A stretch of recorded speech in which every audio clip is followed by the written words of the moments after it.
La première fois que j'ai rencontré Antoine Chervolin, les conditions étaient bien différentes par rapport à cette interview. C'était le samedi 30 novembre à 22h30 à peu près. On était au premier étage du parc des expositions de Saint-Étienne. J'y étais pour faire un suivi de la tête de course de la Saint-Élion. Et parmi tous les élites qui attendent le départ, j'en vois un, serviette sur la tête, les jambes en l'air, en train de somnoler. À ses pieds, je vois une paire de chaussures qu'on n'a jamais vues nulle part ailleurs, qui est quand même estampillée aux couleurs de son sponsor, On Running. À côté de lui, par terre et pas encore rangé correctement, je vois aussi des gels prototypes qu'eux aussi on n'a jamais vus ailleurs, d'un autre partenaire, NAC. Bref, quand je vois ça, j'ai assez d'indices pour savoir qu'il s'agit d'Antoine, un des favoris de la Saint-Élion 2024, qui s'apprête à courir en 6h13, c'est-à-dire à une moyenne de 13,3 km/h. Parce qu'en fait, c'est ça qu'il aime Antoine, courir vite. Il aime la montagne, il aime la nature, il aime l'exploration, il le dira largement assez dans cet épisode, mais il aime aussi courir vite. Il l'a montré sur la Saint-Élion, il l'a confirmé sur le Grand Raid du Ventoux by UTMB, en terminant 30 secondes derrière Thomas Cardin sur le format 50 km, avec là aussi une moyenne à 13,4 km/h.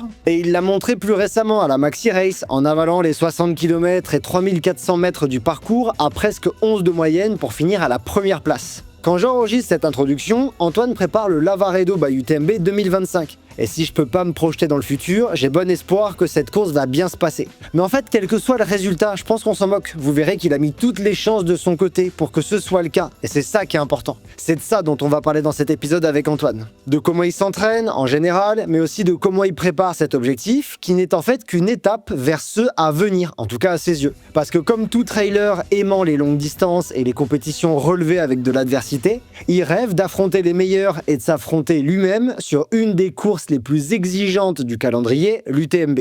Alors pour parler de tout ça, on a pris un moment chez lui, à Annecy, entre deux cafés, pour discuter d'entraînement, de développement produit, d'évasion, de pleine nature et aussi un peu d'écologie, puisque c'est un sujet qui lui tient à cœur. Et c'est tout ça que je vous propose dans cet épisode. Je m'appelle Cyril Forestier, je suis entraîneur de trail et pratiquant, mais surtout docteur en sciences du sport. Vous êtes dans Courir Mieux, le podcast qui vous aide à progresser grâce à des conseils fiables basés sur la science. Mais aujourd'hui, je vous propose qu'on délaisse la littérature quelques instants pour écouter un athlète aux performances remarquables, Antoine Chervolin. Avant de commencer, je remercie Suunto, partenaire de Courir Mieux pour la saison 2 du podcast et qui rend la réalisation de cet épisode possible. Suunto, c'est le matériel qui, moi, m'accompagne dans tous mes projets en montagne, du simple entraînement au off en passant par des sorties longues et des week-end shocks. Et avec Suunto, ici, on vous propose de rentrer dans les détails de l'entraînement d'un athlète qui s'est récemment illustré sur le circuit UTMB, Antoine Chervolin. Salut Antoine, comment ça va ? Enchanté. Ça va top, ouais. Ouais, super bien. C'est le matin, on a bu le café tranquillou, chill. Enchanté, ouais, c'est la première fois qu'on se croise, donc très intimidé de te recevoir à mon micro. Blague à part, je t'ai déjà reçu une première fois à l'arrivée de ta Saint-Élion 2024. T'étais un peu plus fatigué. C'était le matin aussi, mais t'avais un peu moins dormi. Et j'ai reçu Louise, ta compagne, entre-temps. Et pour boucler la boucle, il fallait que je te reçoive. Et en fait, non, blague à part, j'avais très envie d'échanger avec toi sur globalement comment tu t'entraînes, où est-ce que tu en es dans ta carrière sportive, etc. Pour éventuellement les auditeurs et auditrices qui te connaissent pas, est-ce que tu peux te présenter ? Ouais, j'ai essayé de faire ça rapidement. Moi, du coup, là, j'ai 27 ans. Je viens de Grenoble, où je suis né, j'ai fait toutes mes études. À la fin de mes études, j'ai décidé de partir à l'étranger pour voir autre chose. Et j'ai trouvé un poste chez On, qui était déjà mon sponsor à l'époque. Donc, j'y ai bossé 4 ans, donc à Zurich, en Suisse, dans le développement de footwear, spécialisé trail. Donc c'est vraiment un boulot super intéressant, passionnant, on pourra en parler après. Et en parallèle à ça, vraiment, j'ai continué le haut niveau en trail. Donc il n'y avait pas trop de problèmes pour aménager. Donc j'ai vite travaillé à 80% et j'avais un bon équilibre aussi, on pourra en reparler. Je trouve ça important, l'équilibre sport pro. Et depuis l'an dernier, donc en décembre dernier, on a posé nos démissions avec Louise en même temps pour avoir... alors l'idée au début, c'était vraiment de se payer une année de vacances. Peut-être que l'année durera un peu plus longtemps qu'une année, on verra. Mais du coup, là, aujourd'hui, je fais plus que du sport. En termes pro, bien sûr, j'ai d'autres activités dans ma vie, mais voilà, je suis consacré à 100% au trail. C'est ce que Louise racontait dans l'épisode où je l'ai reçu. Les auditeurs peuvent le retrouver en ligne si ça les intéresse, que vous avez décidé de dédier cette année au sport et de voir un petit peu ce que ça donne. J'ai le sentiment que vu tes tout récents résultats sportifs, ça a l'air d'aller, mais on va en reparler par la suite. Tu viens de dire que tu avais d'autres choses que le pro, c'est-à-dire le sport aujourd'hui, puisque ton activité professionnelle aujourd'hui, c'est quoi ? C'est quoi une autre passion d'Antoine Charvolin ? J'aime bien bricoler. Quand je bossais, c'était mon boulot un petit peu, hein, donc tout ce qui est, je suis pas mal geek du matos donc ouais, la conception de matos de sport m'intéresse. Et maintenant que je travaille plus, Louise m'a payé une machine à coudre récemment, donc je bricole dans la chambre. Vachement des sacoches de vélo, pas mal de trucs plutôt simples. Hein. On fait pas encore des vestes de trail où c'est plus un chantier, mais ouais, sacoches de vélo. J'ai fait un carquois, des t-shirts pour les copains, des trucs comme ça. Est-ce que c'est ça qui explique la naissance de la page Instagram Made in Charvolance ? Exactement, ouais. Très underground. Non, ouais. C'est vraiment comme toute passion, en fait. Je pense que quand tu fais un truc de tes mains, c'est tellement satisfaisant et plaisant que je pense que 90% des gens n'en ont rien à faire, mais moi j'en suis tellement fier de mes petites créations que du coup j'ai monté ça pour garder des traces. Mais je pense que c'est aussi... moi, quand j'ai vu cette page, je l'ai suivi immédiatement parce que je me suis dit ça va être super juste inspirant. Je suis extrêmement nul en bricolage, mais c'est inspirant, ça donne l'impression que il y a des choses qui sont accessibles, c'est-à-dire que peut-être qu'on n'est pas capable de faire un carquois, mais peut-être que par exemple faire une sacoche de vélo, il y a des gens qui peuvent le faire en recyclant des choses qu'ils ont chez eux, et ça peut être une petite étape, et dans 3 ans tu feras ton carquois, tu vois. Et je me suis dit ça va m'inspirer, alors que je suis complètement nul. Je me suis dit ça va m'inspirer, ça va me donner des idées ou au moins envie d'essayer de toucher du bout du doigt. Non, complètement. Je pense que la plupart des personnes, en fait, quand tu achètes quelque chose, ça te semble un produit fini, parfait, et en fait, tu vois pas ce qu'il y a derrière, comment le produit il a été fait, et le fait d'avoir bossé plusieurs années en conception de produit, en fait, ça désacralise un peu le produit, et tu vois tout de suite ce qui a été fait, comment tu pourrais le faire mieux, et aussi comment tu pourrais plus le personnaliser, parce que c'est pas forcément mieux pour tout le monde. En fait, tout le monde est différent, et c'est ça. Pour les sacoches de vélo, par exemple, t'as pas un setup parfait, et c'est vraiment en fonction de tes besoins. Et il y a des sports comme ça, comme le ski alpi, par exemple, qui sont vachement plus niches, où en fait les industriels et les marques, le marché est trop petit pour créer. Il va y avoir 50 personnes qui vont avoir besoin de ça en France. Donc au final, c'est les pratiquants du ski alpin en compète, ils n'ont pas le choix que de bricoler. Pareil, si tu regardes un peu les courses de gravel ou des trucs un peu comme ça, niche, t'as pas le choix que de si tu veux quelque chose particulier qui te fit exactement, t'as pas le choix que de le faire toi-même. Et en fait, complètement, ce que tu dis, c'est possible pour rien qu'avec des pots de yaourt et des élastiques, tu peux faire plein de trucs, et c'est moins compliqué que ça en a l'air pour beaucoup. On est déjà en train de dévier de la thématique principale, mais j'adore cette parenthèse qu'on a sur le matos, parce que dans les tests matos que je réalise, s'il y a des gens qui écoutent ce podcast, qui m'ont entendu en faire, ils le savent, j'essaie toujours de dire qu'il n'y a pas par exemple, de meilleure paire de chaussures qu'une autre. Il y a plein de gens qui vont dire cette paire, elle est nulle parce qu'elle fait pas ça. Et je me dis non, elle est pas nulle, juste elle est pensée pour une utilisation spécifique avec des choix, parce qu'à un moment, par exemple, tu veux de l'amorti ou tu veux qu'elle soit légère ? De toute façon, tu pourras pas avoir les deux. Et c'est ce que tu viens de dire, tu vois, tu dois réfléchir à ton produit et faire des choix à des endroits. Il n'y a pas de mieux ou de moins bien, il y a juste des choix et des conditions d'utilisation spécifiques, quoi. Complètement. Et sur les X paires qu'on a développées les 4 dernières années, moi, il y en a dont je suis très fier et qui sont pas du tout perf, que moi, je mettrai jamais parce qu'elles me fit enfin, je suis pas le conso, mais il y a des paires qui sont beaucoup moins perf, donc je suis plus fier que des certaines paires perf. Et pour moi, une paire réussie ou un produit réussi, c'est plus est-ce qu'il match le brief du départ, ou quand on a commencé à le concevoir, on a dit bah voilà, on veut faire ça, et après c'est le produit fini, est-ce qu'il fit à cette personne, quoi. J'adore, je suis 100% d'accord. Avant qu'on passe sur la raison principale de notre rendez-vous, à savoir comment tu t'entraînes et vers où tu te diriges actuellement en tant que sportif, je te pose 3 questions que je pose toujours à mes invités pour mettre un peu en avant peut-être l'humain qu'il y a derrière l'athlète. Est-ce que tu as un film préféré ou un film qui t'a marqué? Ah, j'aurais dû m'en douter. Ouais, bah il y en a plein. Ouais, il y en a trop comme ça. Mais j'aime bien Fight Club. Voilà, ça fait longtemps que je l'ai pas vu, mais j'aime bien. Ouais, excellent film qui est également excellent en livre, donc tu peux te régaler avec les deux supports. Si j'arrive toujours à lire, je m'y mettrai. Je tiens à dire que tu as choisi l'option ne pas recevoir les questions en avance, donc peut-être que c'est un enchaînement de surprises. Tu sais pas ce que contient toute ma liste de questions. C'est quoi ton livre préféré? Est-ce que tu en as un qui t'a marqué? Ouais, pareil, j'en ai beaucoup.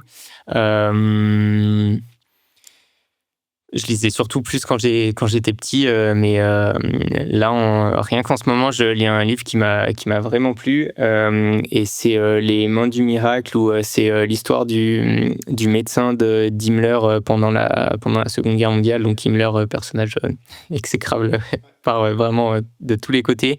Et donc c'est comment son médecin qui n'a pas choisi d'être là, comment il a réussi à, de par les soins qu'il donne à Himmler, en fait, l'influencer et sauver énormément de personnes par l'influence qu'il avait, du coup. Ouais. C'est noté. Et derrière, une musique préférée ou un artiste préféré? Ouais, ça aussi, c'est trop compliqué. J'en aurais pas donné un à chaque fois, mais ouais, je gravite beaucoup entre rock, rap et un peu reggae. Du coup, Bigarengs, j'aime beaucoup en reggae. Rap, les classiques NTM ou IAM, du rap français, et rock, j'aime bien les The Clash ou Bob Dylan, des trucs comme ça, un peu plus vieux. Musique à l'effort ou pas? Ça dépend des moments. Mais j'utilise beaucoup. Ouais, clairement, je trouve que c'est un cheat code, hein, c'est du dopage légal. Mais j'ai aussi besoin de me retrouver des fois tout seul en montagne à écouter les oiseaux ou les vaches. Donc vraiment, j'ai cette polarité où si je suis dans des endroits beaux que je connais moins, etc., plus dans l'exploration, là, ça me viendrait pas l'idée de mettre la musique. Si je suis sur mon parcours que je fais 50 fois dans le périmètre, séance de seuil, et que c'est dur et il faut mettre un peu les œils du tigre, là, je mets mon booba ou de la techno et je m'en sers. C'est ce que j'allais dire, t'as pas cité techno et Charlotte de White. Effectivement, oui, c'est sûr, mais parce que pour moi, ouais. J'allais dire, tout de suite comme ça, je le prends pas comme de la musique, mais plus comme de l'énergie. C'est intéressant. Mais oui, j'utilise beaucoup, pareil sur le vélo, etc. Mais vraiment plus une mise en transe que de la musique que tu mets. Ok, je te rejoins beaucoup sur ce point, même quand tu bosses. J'ai l'impression que t'as... Effectivement. Quand j'étais à la bourre pour donner des rapports, je mettais aussi le casque et Charlotte de White. Mais je trouve que c'est pas... J'ai pas trop cet effet énergisant. Moi, je trouve que c'est plus cette espèce d'effet rythmique répétitif qui fait que tu rentres dans un espèce de rythme où, tu sais, c'est tout linéaire, quoi. Ouais. Je sais pas comment l'expliquer. Un focus, quoi. Un flow, ouais, voilà, c'est ça. Je vais faire une petite présentation de toi parce qu'on va passer au moment sportif. Et si jamais je me suis trompé, je te laisserai corriger. T'es de la team On depuis 2019, si je me trompe pas. T'as d'autres partenaires, à savoir NAC en nutrition, Jules Beau en protection solaire, et depuis plus récemment EcoSport, sur lequel on reviendra peut-être par la suite. T'es entraîné par Jérôme Mermillot. T'as un UTMB index à 867, une cote ITRA à 893, avec tous les biais qu'on connaît à ces calculs. En résultat notable, alors tu viens du ski de fond, avec dans tes plus jeunes années des compétitions aux côtés du club de Champs-Rousse et du team Nordi Panthers, avec entre autres par exemple une victoire, si je dis pas de bêtises, à la 40e édition de la Foulée Blanche. Oui, en tant que champion universitaire, donc sur la course universitaire, mais oui. Ok. Première course en 2017, la Young Race. Et alors là, je trouve l'anecdote vraiment super sympa. La Young Race du marathon du Mont Blanc que tu remportes, c'est ton entraîneur de ski de l'époque qui te suggère d'y participer. Lui, il court le marathon du Mont Blanc classique. Bon, tu mets les baskets, t'y vas et en fait, tu remportes cette course. Première course, première victoire. C'est fou, ça fait 8 ans maintenant. Enfin, en vrai, quand tu regardes la liste d'arrivée, cette course, on est tous là, notre génération, quoi. Il y a Anthony Felber, il y a Simon Pacard, il y a Mathieu Delpech, il y a Baptiste Helmenreich. Enfin, vraiment, il y a tout ce petit monde. Et je pense que eux, ils ont zappé. Peut-être qu'ils en parlent plus et que ça les fait rire de voir que je suis toujours un peu focus là-dessus. Mais ça m'a vraiment beaucoup marqué. Parce que ouais, c'est comme ça que je découvre le sport. Et comme tu le dis, c'est mon coach qui m'emmène dans sa valise un peu parce qu'il savait que j'aimais bien courir. On en faisait beaucoup en ski de fond pour s'entraîner pour l'été. Et il savait que ça me faisait rêver, ce marathon du Mont Blanc et tout. Et je trouve que cette course, elle est toujours super bien faite dans le sens où elle est réservée aux jeunes. Et ils nous font partir en fait sur les 15 derniers kilomètres du marathon du Mont Blanc. Et le départ est 5-10 minutes après que les premiers soient passés. En fait, c'est calculé. Donc, on se retrouve greffé sur cette course qui est mythique, où à l'époque, en plus, c'était les Golden, il y avait Kilian, il y avait vraiment tous les boss du jeu. Et tu te retrouves à courir avec eux, en fait, et sachant qu'ils ont 30 km quand toi, t'en as 0. Donc, même si t'es beaucoup moins fort, au final, tu cours plus vite et tu te retrouves à doubler des mecs trop forts et à voir sur Strava derrière que t'as été plus rapide que Kilian et bénéficier aussi de l'effervescence qu'il y a sur le bord des chemins qu'il n'y aurait pas s'il y avait seulement cette course jeune, et arriver au milieu des rues de Cham avec une ambiance de fou, quoi. Et donc moi, comme tu l'as dit, ouais, effectivement, j'avais jamais fait de course de trail et au départ, la veille, j'étais là à analyser la liste de départ, voir qu'il y avait des noms je connaissais pas, mais qui m'avaient dit ouais, il est en équipe de France et être là, j'espère que je serai top 20 et qu'au final, tu te retrouves devant à tirer la bourre et à gagner dans l'ambiance. Donc vraiment, je crois que première course de trail et première larme à l'arrivée. Donc ouais, ça marque. Pas mal comme début. Ensuite, tu as eu des résultats impressionnants, souvent assez en discrétion. Peut-être que c'est lié à ton profil d'athlète général. On en parlera dans cet épisode. Mais j'en ai noté quelques-uns. En 2021, tu es 8e à l'OCC. En 2022, 3e à la Marathon Race de la Maxi Race. 2e au Wilch Trouble by UTMB sur le 50. 2023, 2e au 50 du Alsace Grand Est by UTMB. 5e au 90 du Mont Blanc. 22e à la CCC, qui semble t'avoir marqué. Tu reviendras en 2024 pour une 13e place, après une course là encore difficile. Ça aussi, j'ai prévu qu'on en reparle. Sur un format qui semble aujourd'hui, ce 100 km de la CCC, te donner du fil à retordre. 2e à la Saint-Élion en 2023, 4e ex-aequo en 2024, après avoir chassé Ben pendant une bonne partie de la nuit. En tout cas, les fois où je t'ai croisé, t'avais l'air d'être avec un souhait de chasser Ben, quoi. En 2025, donc cette année, une victoire sur la Maxi Race 60K il y a 5 jours, un truc comme ça. Une 2e place sur le 50 du Grand Raid du Ventoux by UTMB, juste derrière Thomas Cardin, avec qui tu auras bataillé tout le long. Et on sait que Thomas est vraiment très fort sur ce format. Pas facile à batailler avec, ouais. Sur ce type de format, j'ai l'impression que c'est quand même c'est déjà bien de le tenir sur celle de la distance que tu as tenue. Et moi, je trouve que c'est une de tes performances. Ça veut pas dire que t'es moins intéressant que Thomas, mais on sait que c'est ses points forts, ce genre de format-là. Et également, tu as eu plusieurs victoires et places d'honneur sur d'autres courses avec des noms un peu moins connus. Est-ce que dans cette histoire, ce tracé que j'ai proposé là, j'ai oublié un résultat notable, quelque chose d'important qui mériterait d'être mentionné ? Il y a mon premier 100 kills, le 90 du Mont Blanc en 2023 aussi, où je fais 5e. C'est pas forcément un résultat en termes de perf dont je suis fier, mais j'en garde un super souvenir de la journée que ça a été. Donc, mais sinon, t'as très bien fait ton boulot. Qui était cité. Qui t'a dit d'ailleurs. Mais qui a peut-être une importance particulière pour toi, plus que d'autres résultats. Ouais, c'est l'année où je découvre le format 100 kills. Et vraiment, je me souviens qu'au ravito, tu en avais préparé des sandwichs triangles. Et moi, dans ma tête, le 100 kills venant du format marathon les années d'avant, c'était de la rando et vraiment je pensais que j'allais poser mes fesses et taper le sandwich, etc. Et au final j'ai mangé 25 gels et rien d'autre parce que j'étais incapable de mâcher et qu'on était au rupteur du début à la fin et que c'est parti aussi vite que sur un 40 et que ça m'avait vraiment marqué ce truc de waouh, vraiment en fait c'est du sport de haut niveau et Et quand Germain et Louison se détachent, c'est un moment où on se mettait des sacoches. J'avais l'impression d'être en cadet avec les copains et vraiment des sacoches comme en vélo quand tu veux te détacher, en fait, alors qu'on avait 60 bandes dans les pattes. Et vraiment, ça m'avait marqué. Ouais. Disons qu'il y a un certain chemin parcouru entre les sandwichs triangles et les gels Nag Boost que tu utilises plus maintenant aujourd'hui. Tu viens du ski de fond. Moi, la question que je me posais, c'était qu'est-ce qui t'a fait mettre des baskets et te mettre à la course à pied ? Est-ce que c'est cette Young Race sur le marathon du Mont Blanc ou est-ce qu'il y a d'autres choses qui t'ont amené à courir ? Qui m'a fait me mettre à la compétition, peut-être, ouais. J'ai toujours couru parce que pour moi, ça a toujours été la facilité et la liberté aussi. Le ski de fond, c'est un sport qui est quand même très matériel, même si on passe du temps en nature et que c'est un sport nature, hein, c'est sûr. Mais faut farter ses skis, ça brasse. On a tous des housses à 15-20 paires de skis et faut prendre la voiture, aller là-bas. Tu tournes en rond sur des pistes qui sont fermées.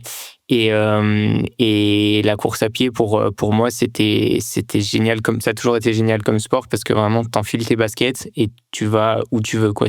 Il y a ce côté aussi de tracer des tours, de l'exploration que j'aime beaucoup, que ce soit en course à pied ou en vélo. Et donc ça, j'ai tout de suite accroché, hein, même gamin à 12-13 ans, je pense que je partais déjà tout seul en montagne, juste avec ma banane et mes barres, et j'adorais ça. Mais peut-être que je serais jamais venu à la compétition sans cette Young Race où effectivement quand je gagne, alors qu'en ski de fond j'avais vraiment pas un gros niveau, j'étais plutôt dans la fin des résultats, donc clairement je me suis dit que j'avais plus de potentiel et qu'il fallait changer de sport. Donc là après progressivement j'ai switché en 2-3 ans jusqu'à faire plus que du trail. Ça m'amène 2 questions ce que tu viens de dire. Est-ce que ce côté exploration, c'est ça qui fait j'ai l'impression qu'aujourd'hui, tu fais beaucoup moins de ski de fond et plutôt du ski de rando l'hiver ? Parce que tu as le même côté exploration ? Ouais, complètement. En ski de rando, pareil, tu gardes un côté matériel aussi qui est un peu restrictif, où tu peux pas faire tout ce que tu veux, etc. Et si tu casses, tu casses. Mais par contre, ouais, tu vas où tu veux et tu es vachement plus libre. Et aussi, tu dois réfléchir à tes itinéraires. Et c'est pas tu tournes sur une piste, même s'il y a des très belles pistes de ski de fond, mais tu es un peu plus... tu dois un peu plus t'impliquer dans ta pratique. Ouais. J'aime beaucoup moi ce petit rituel. C'est un peu ce que je fais le vendredi soir. Je vais courir le samedi matin, c'est ma sortie longue. Ouais. Où est-ce que je vais ? Tu prépares ton sac, qu'est-ce que je prends en fonction, machin. Non, mais surtout la trace. Je prends ma carte et ok, où est-ce que je suis pas allé ? Ce sommet, je le connais, mais est-ce que je suis monté par là ? Est-ce qu'il y a un sentier ? Ah, il y en a un. Ça, c'est quand même vraiment plaisant, je trouve. J'adore. Et quand j'étais en Suisse avec les trains, le réseau ferroviaire suisse est vraiment incroyable. Et la carte, elle était infinie, quoi. Et tu pouvais aller d'une gare à l'autre en passant par des montagnes. Et vraiment, ce côté exploration et faire des tracés, c'est trop cool. Ouais. Et la deuxième question qui me venait de ta réponse précédente, c'était est-ce que tu as toujours été compétiteur, avec toujours un plaisir pour la compète ? Et est-ce que tu aimes ça, la compète ? Ou est-ce que pas tant que ça ? C'est quoi ton rapport à la compète ? Non, vraiment pas trop. En ski de fond, on a mis vraiment du temps à s'y mettre. Mes parents étaient plutôt pas réfractaires, ils nous ont jamais empêchés, hein, mais ils étaient contents qu'on n'en fasse pas. Donc ça a vraiment été sport plaisir. Maintenant, même dans le sport plaisir, quand t'es gamin, tu peux être compétiteur et avoir envie d'être devant le groupe de copains, etc. Hein. Mais ouais, j'y suis venu assez tard. Et aujourd'hui, je pense que je le suis quand même beaucoup, hein, sinon je ne mettrais pas des dossards tous les mois. Et que vraiment, dans mon sport, il y a 2 choses que j'aime bien. Il y a le côté exploration, nature et être tout seul avec les bouquetins dont on parlait. Mais il y a aussi un aspect compète à mort et la techno dans les oreilles et les grandes séances de seuil sous la pluie, tu vois, un côté un peu comme ça. Et sinon, je me serais jamais inscrit à la Saint-Élion, par exemple, et j'ai besoin des 2. Je pense qu'aujourd'hui, je pourrais pas avoir une pratique, même si je me satisferais, mais je pourrais pas avoir une pratique uniquement plaisir, découverte, etc. Pareil, je pourrais pas être uniquement compète et faire que des 10 kills. Je pourrais pas faire de l'athlé, par exemple, où il y a que ce côté perf. Mais dans le trail, je trouve qu'il y a les 2 et c'est vraiment cool. Antoine, il vient de nous dire que dans le trail, il aime autant le côté performance et compétition que le côté nature, plaisir et exploration. Et donc, j'ai trouvé que c'était le bon moment pour vous parler de Wize, partenaire de la saison 2 du podcast Courir Mieux. Wise, c'est une marque annécienne constituée de passionnés d'outdoor qui ont à cœur de développer du matériel durable, performant, confortable et utilisable dans différentes situations, de l'entraînement quotidien à la longue sortie en montagne. Et je trouve que cette polyvalence dans les contextes d'utilisation, on le retrouve dans des produits qu'ils proposent, avec par exemple le short high, plutôt orienté vers l'entraînement quotidien, le short race, plutôt adapté pour les courses courtes et intenses, ou encore le short ultra, plutôt pensé pour les ultra trails. Pour découvrir ces différents produits et gammes de Wise, rendez-vous au lien présent en description. Et maintenant, je vous propose de revenir à Antoine pour comprendre ce qu'il aime dans la compétition. Qu'est-ce que t'aimes dans la compète ? Est-ce que t'aimes la compète contre toi ? Est-ce que t'aimes la bagarre avec les autres ? Est-ce que t'aimes le fait que c'est un jour J et donc c'est le jour où tu vas tester quelque chose ? Non, c'est vraiment l'aspect de progression en fait et de se sentir progresser et la démarche de performance aussi en fait avec les entraînements, la réflexion avec le coach et de se sentir que d'une année à l'autre il y a des séances que tu progresses en tant qu'athlète et c'est vraiment plus ça, tu vois. Enfin, je suis capable de me mettre plus de pression et de prépa sur un FKT ou un segment Strava que je bataille plutôt qu'une grosse compète où tu te bats contre les gens. Et puis au final, je pense que l'ultra, ça reste qu'un combat contre toi. Hein, donc ouais. Est-ce que dans ta carrière, tu identifies un virage, un moment où c'était d'une certaine façon avant le sport et c'est devenu assez différent après ou pas spécialement ? Ouais, bah l'année 2023, je pense, où je fais top 10 au marathon du Mont Blanc. Je pense que je réalise que pour un top 10 au marathon du Mont Blanc, avant, pour moi, c'était c'était les machines devant, tu vois, et même si j'avais fait top 10 à l'OCC avant, mais donc avant, j'étais vraiment dans une pratique plaisir, on va dire, et fun, quoi. Et après, je me suis dit que, j'ai réalisé que, ouais, il y avait quand même un beau niveau et je me suis impliqué un peu plus sérieusement, on va dire. Et puis après, forcément, l'année dernière où j'ai lâché mon boulot, le sport, la place du sport dans ta vie change radicalement. C'est quoi ton profil de course préféré aujourd'hui ? Si je te demande la course parfaite pour toi en termes de distance, dénivelé, type de terrain. Ouais, moi, personnellement, pour le plaisir que je vais en tirer, je dirais une course montagne, super bien technique, en altitude, ou avec des grandes portions sans ravito, sauvage, quoi. Mais c'est pas là que je perds. Je pense aussi parce que j'ai toujours habité en ville, donc je fais toujours quand même du plat sans m'en rendre compte. Mais du coup, là où je vais le plus perfer, ça va être sur une format mi-long, pas vraiment de l'ultra encore, mais un 6 heures relativement roulant et sur des chemins techniques type Chamonix, tu vois, pas fou technique, mais quand même joueur, quoi. Quelques questions pour terminer ce profil sportif avant d'entrer dans ton entraînement. Un petit peu comme livre, film, musique, mais sur les aspects trail. C'est quoi ta chaussure préférée aujourd'hui ? La Cloud Ultra Pro qui sort à la fin du mois, évidemment. Que je vais découvrir dans quelques heures. Dans quelques heures, non, on a vraiment travaillé. C'est pas parce qu'on a travaillé dur qu'elle est bien. Hein. Il y a des modèles où on a travaillé dur et où je suis moins satisfait. Mais celle-ci, vraiment, j'y vois aucun point négatif. Et puis aussi, on a parlé du brief tout à l'heure d'une chaussure. Là, j'étais le conso type de cette chaussure, donc forcément, elle me plaît vraiment beaucoup. Et puis il y a eu aussi vraiment l'histoire est folle. On l'a développée avec des copains. On allait la courir le week-end. Le lundi, on revenait, on faisait les modifs.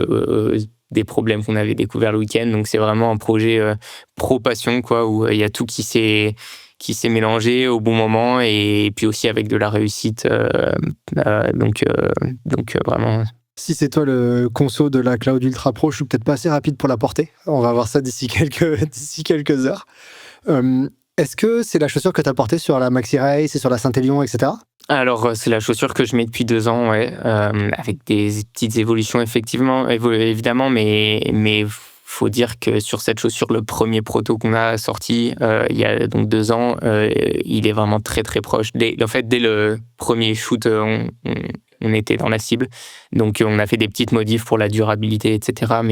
Mais donc, depuis 2 ans, c'est la chaussure que je porte sur toutes mes courses, sur tous mes entraînements. J'ai réalisé, là, il n'y a pas longtemps, sur un entraînement trail où je m'étais amusé à sortir une chaussure de route, que c'était la première fois depuis 2 ans que je sortais sur un entraînement trail avec une autre chaussure que celle-ci. Parce qu'en fait, elle est tellement polyvalente que je la mets partout et voilà. Ok, super. Ton aliment en course, c'est un peu fétiche, soit parce que tu trouves que ça passe bien, soit peu importe celui que tu utilises le plus. Ouais. En course, c'est vraiment la boisson Boost. Je trouve qu'elle est quand même vraiment dingo, dans le sens où jamais eu de souci avec elle passe, et puis surtout elle passe inaperçue. T'as l'impression de boire de l'eau alors qu'elle est hyper chargée en glucides. Il y a 60 grammes dans chaque flasque et je trouve que c'est juste dingue d'avoir ce goût neutre où tu as l'impression de boire de l'eau alors que ça met du sous la bloc. Ok, ça marche. Un aliment en récup après une grosse course, une grosse séance? Ouais, le flan.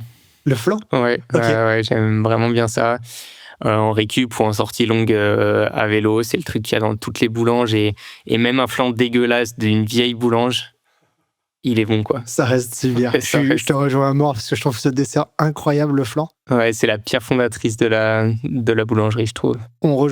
Ça rejoint du coup Lucie Germain, dont l'épisode est sorti aujourd'hui quand on enregistre, mais qui disait que c'était son aliment préféré, le flan de la pâtisserie à côté de chez elle. Ton parcours préféré, un endroit où tu adores aller t'entraîner? Actuellement, ça va être le périmètre, hein. Le Semnoz, c'est des chemins qui sont vraiment tout roulants et tout. Tu peux te perdre. Je pense que dans 4 ans, je me perds encore dans le périmètre. Ouais, il y a personne. Des petits oiseaux qui chantent. C'est top. Plutôt Semnoz que Verrier? Ah ouais, Team Semnoz à bloc. Pas de souci. Ton sommet préféré? Je dirais le Granier en Chartreuse, au-dessus de Tu me fais Chambé. plaisir. Non, on a une maison de famille qui est au col du Granier, juste en dessous. Donc vraiment, tu as cette énorme dalle au-dessus. Et quand tu as 6 ans, ça me paraissait, je le mettais à côté de l'Everest, quoi. Et petit à petit, tu vas vachement t'amuser dedans. Donc ouais. Ok. Un meilleur souvenir en trail si tu dois en garder qu'un seul? Ouais, ça, c'est pas facile, ouais. Pas facile du tout. Je pense soit l'arrivée de la CCC 2023 ou 2024, tu vois, mais parce que la sensation de la finish line, je pense qu'on la connaît tous, et quand on a vraiment chié, elle est décuplée. Donc sur ces 2 CCC, effectivement, ça a vraiment pas été facile, et je suis fier d'être allé au bout. Et du coup, je me souviens vraiment être sur la ligne d'arrivée dans les 2 cas, être dans un état de souffrance, mais mentalement la sensation de finish line x10 parce que t'es allé la chercher, quoi. Ok.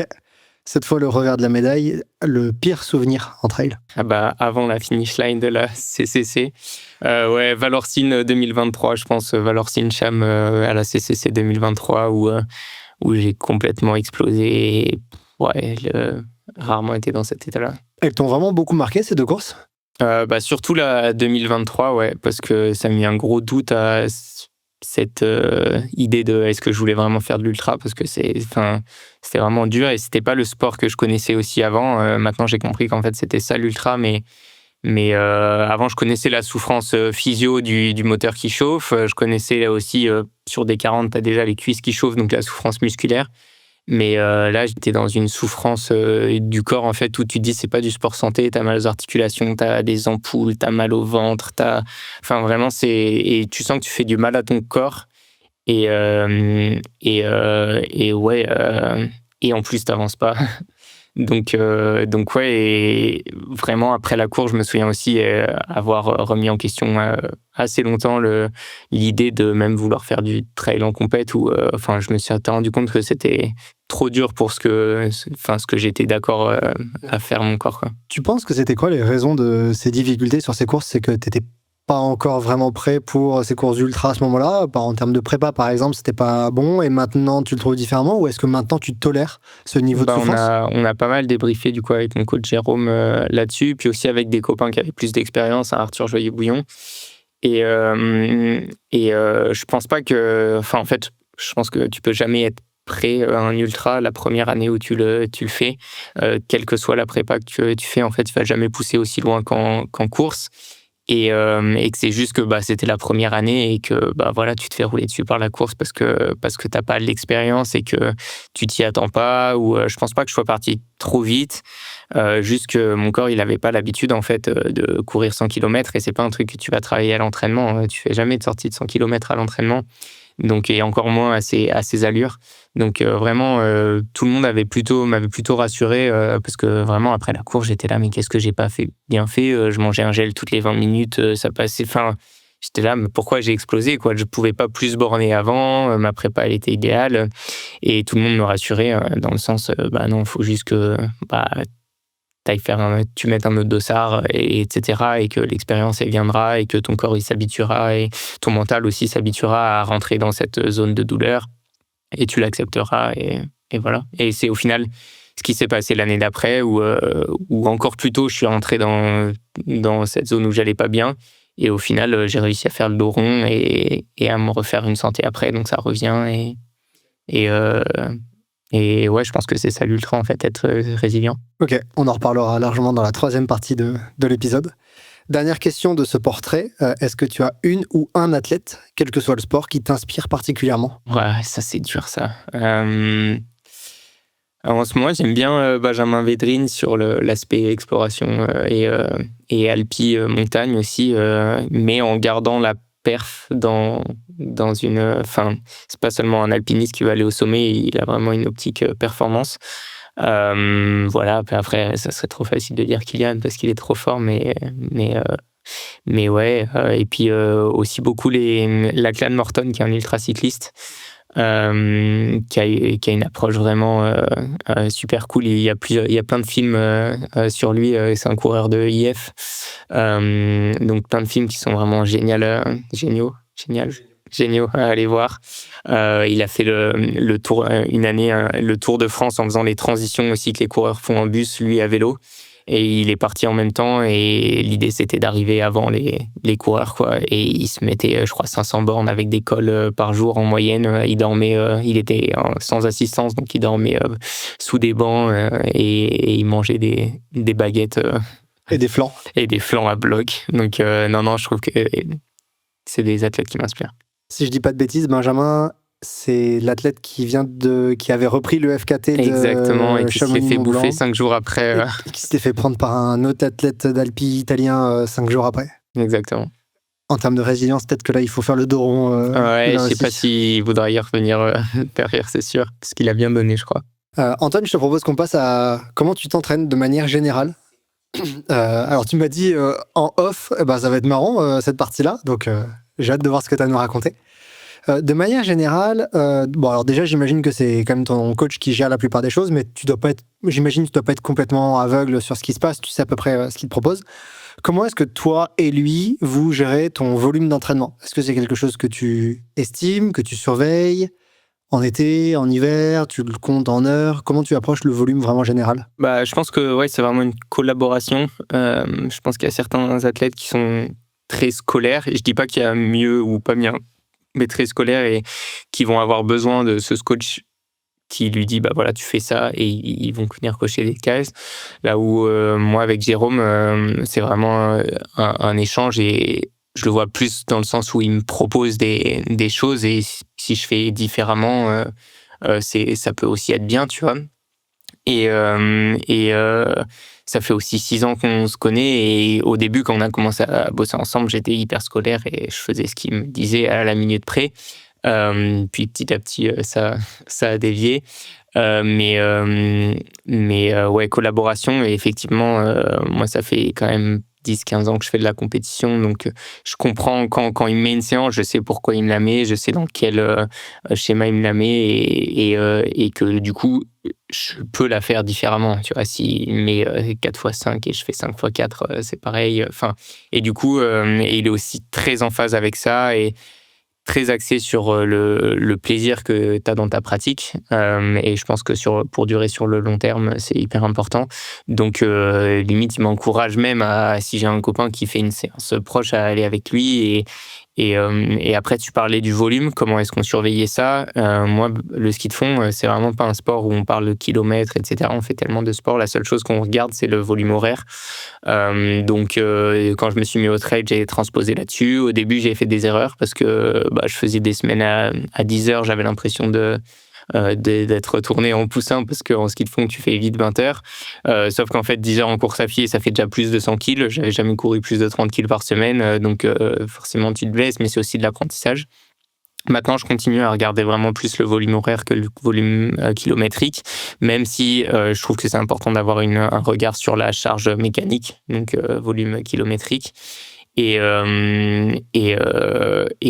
comment on faisait avec Jérôme, quand je travaillais, il me mettait vraiment un minimum, en fait, surtout les séances d'intensité, de travail, disons. Et après, en fait, le volume, c'est moi qui gérais en fonction de mes dispos et de ma motivation, ma fatigue, parce que je pense que surtout quand tu fais de l'ultra et que tu te mets des grosses charges, il faut être encore plus à l'écoute de son corps, et qu'il y a des semaines où tu avais prévu de faire 30 heures, mais t'es flingué, il faut mieux faire 15 et mettre 30 la semaine d'après. Mais bref, du coup, quand je travaillais, c'était quand même vraiment moi qui gérais mes sorties volume plaisir.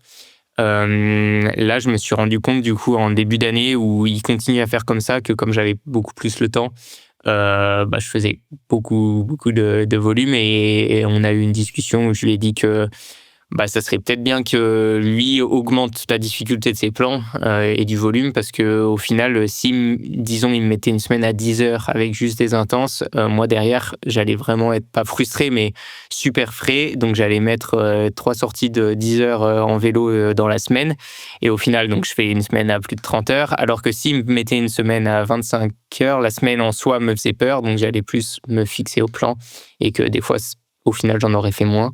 Donc voilà. Il y a un point que tu soulèves sur lequel je veux rebondir, et déjà je m'excuse de le faire parce que je déteste parler de ce que je fais moi, de manière générale avec les athlètes. Là, juste, ça me semble... Ouais, t'es aussi un athlète, hein, pour moi, ce qui compte, c'est la démarche que tu y mets, et si t'as une démarche de performance, c'est pas le résultat qui fait l'athlète. Et donc, disons que face à Antoine Chervolin parler de Cyril Forestier, je trouve que c'est pas très pertinent. Mais là, en fait, hier, j'ai écrit à Adrien Siguret pour lui poser une question sur les derniers jours de ma prépa avant le Val d'Aran, parce que je lui disais, en fait, en termes de récupération, ok, j'ai 3 semaines, mais sur les 3 semaines, il y a ça comme événement. En termes de boulot, je vais couvrir le marathon du Mont Blanc, ça veut dire que du jeudi ou dimanche, je vais pas beaucoup dormir, me lever à 3 heures pour la course du 90. Donc, là où quelqu'un qui travaille pas, comme tu l'as dit, toi, quand tu bosses pas, peut-être que tu peux mettre des charges différentes. Quand tu bosses, d'un seul coup, tes charges, c'est pas la même, et d'un seul coup, 2 semaines d'affûtage, ça peut devenir 3, parce qu'au milieu, t'as un truc qui va venir mettre complètement un coup de fatigue, et t'es obligé de le prendre en compte quand tu entraînes quelqu'un, ou quand tu t'entraînes, pour les auditeurs qui s'entraînent tout seuls, parce que sinon, en fait, tu passes à côté de ta prépa, je pense, et tu arrives, t'es flingué. C'est sûr que la charge, faut vraiment voir la charge de l'athlète globale, et pas seulement les heures d'entraînement. Pour ça, il y a quelque chose sur Nolio qui a été mis en place récemment, la charge Foster. Et du coup, t'as en fait un questionnaire de 3 fois par semaine où tu notes de 1 à 10 4 critères qui, pour moi, sont assez bien représentatifs du global. Mais je crois que c'est la fatigue neuro, les courbatures, ton niveau de sommeil et ton niveau de stress.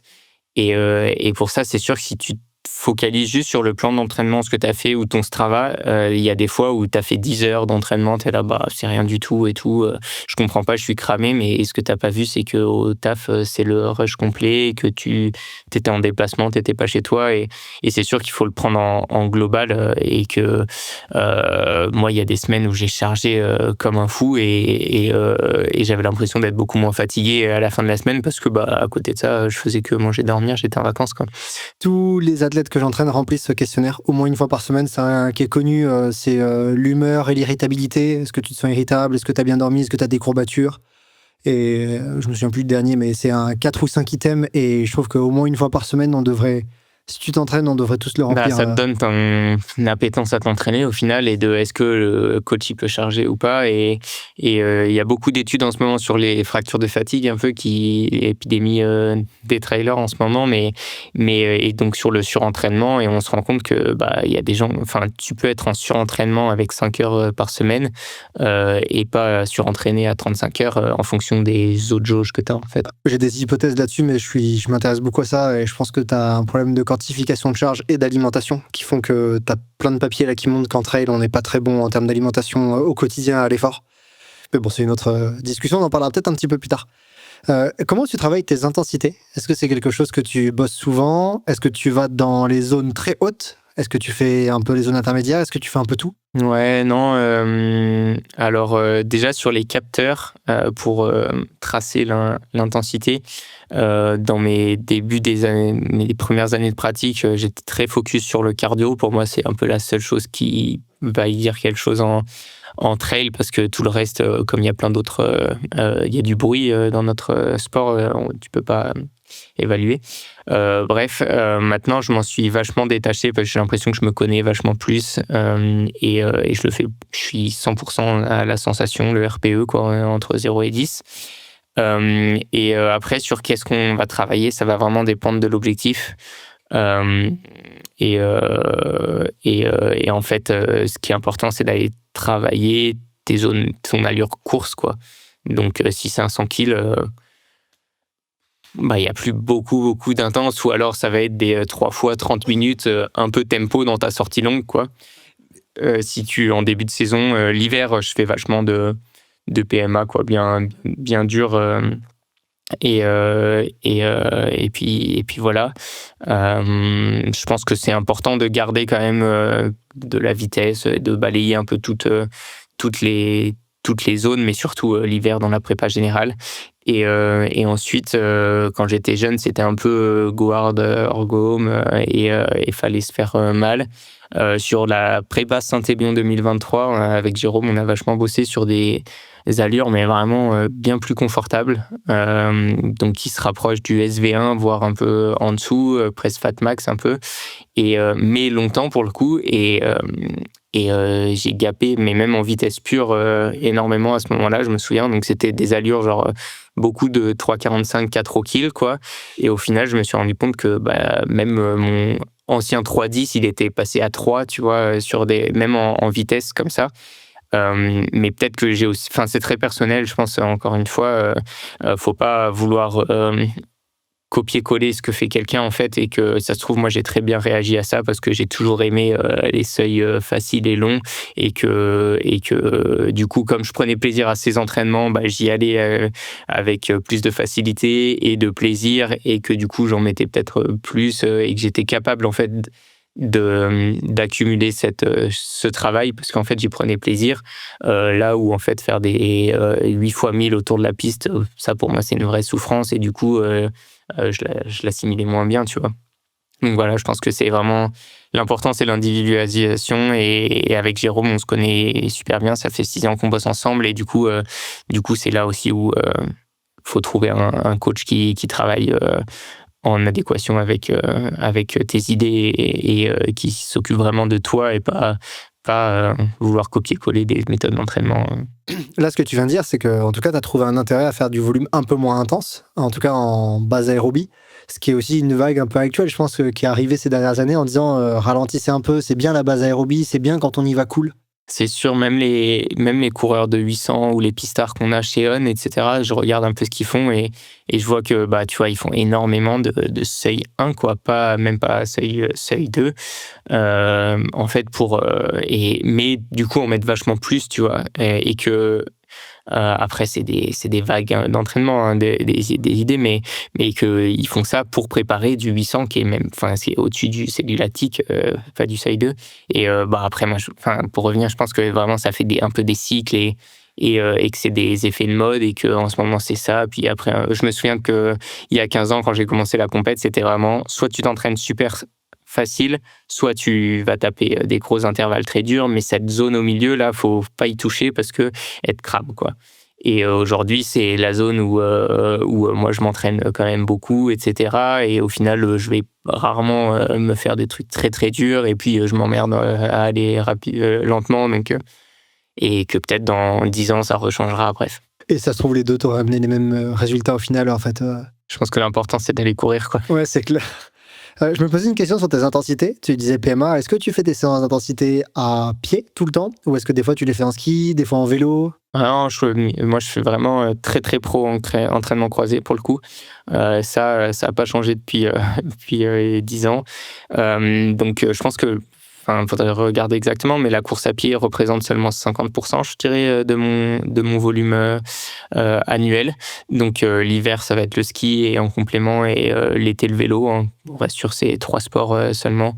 Mais je trouve que c'est hyper intéressant d'un point de vue surtout long terme. Effectivement, si tu veux perfer dans un mois, la meilleure moyen de perfer dans un mois à court terme, ça va être de faire du spécifique, donc de la course à pied. Et à l'approche d'un Lavaredo, là, je pense que sur les 3 prochaines semaines, par exemple, je vais faire quasi que de la course à pied. Mais à long terme, si tu fais que de la course à pied et que tu veux toujours faire des bornes, je pense que tu vas créer une fatigue et un dérèglement de ton corps aussi. Donc, et même pour le plaisir, tu vois, moi, c'est hyper important de mixer les sports. Donc, et ça, c'est aussi vrai pour les intenses. À vélo, j'en mets très peu. Aussi parce que sur la route, c'est un espace qui est partagé et je me sens pas de me mettre à bloc, mais j'en ai fait quand même. Et le jour où je suis blessé, j'en fais. Et c'est intéressant pour bosser de la force. En fait, chaque sport a aussi ses intérêts. Et en ski, pour le coup, cet hiver, j'en ai bouffé vraiment beaucoup. Et voilà. Tu viens d'ouvrir la porte à ma question sur les sports croisés. Donc, tu as dit vélo, ski de rando, ouais, course à de pied. rando, à l'époque, c'était ski de fond. Mais... Course à pied, à plat et trail. J'imagine que tu fais encore du plat régulièrement. Ouais. Surtout, tu vois, les footings... tranquille. Tout à l'heure, on va aller courir avec Louise et pas trop d'intense à plat là en ce moment parce que ça sert pas à grand chose pour les courses que je prépare. Mais tu vois, si je fais une Saint-Élion derrière, ça va faire quasiment toutes les intenses à plat et l'endurance en trail. Et est-ce que tu fais d'autres sports que ceux qu'on vient de mentionner? J'en ai fait dans le passé. Là aujourd'hui. Plus vraiment, non. J'ai fait un tout petit peu de muscu cet hiver parce que, plus par curiosité, j'étais très réticent à ça. Mais je me suis dit, là, t'as l'occasion, t'as un kiné que t'aimes bien, qui te propose de bosser avec lui, t'amènes ta copine 3 fois par semaine au kiné, donc t'y es dans tous les cas, t'as le temps, t'es blessé, c'est le moment. Si tu le fais pas là, tu le feras jamais. Donc j'ai fait 2 mois de muscu un peu, mais dès que j'ai pu, j'ai arrêté. Ça t'a pas convaincu? C'est pas que ça m'a convaincu. Je suis pas convaincu. Je suis persuadé qu'il y a des pros, c'est sûr, mais je pense aussi que ces pros, tu peux les avoir avec d'autres sports auxquels moi j'ai plus d'appétence et où tu vas travailler d'autres choses. Par exemple, tu vas faire des fentes dans une salle. C'est sûr que tu bosses tes quadris, etc. Mais si tu fais de la force à vélo ou du ski de rando, au final, tu fais un nombre de fentes aussi énorme. Alors, c'est sûr qu'ils vont pas être chargés au même titre, etc. Mais si tu fais de la force à vélo, ça force bien. Et tu vas aussi bosser la filière aérobique en même temps et ça va être plus spécifique au final. Et pareil, plutôt que de faire de l'excentrique des quadrilles sur une machine, va te faire des descentes rapides.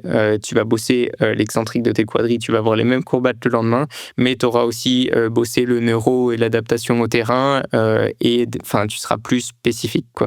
Ouais, en tout cas, sur l'endurance de force et sur l'excentrique, vaut mieux le faire, je pense, sur terrain spécifique, ça, je suis 100% d'accord avec toi. Tu t'entraînes combien de fois par semaine? C'est dur d'avoir... Tous les jours? Ouais. En vrai, je crois que j'avais regardé récemment avant une course où j'avais mis un jour de repos. Combien de jours de repos j'avais pris en 2025 et je crois qu'on est à 2 ou 3, ouais. Okay.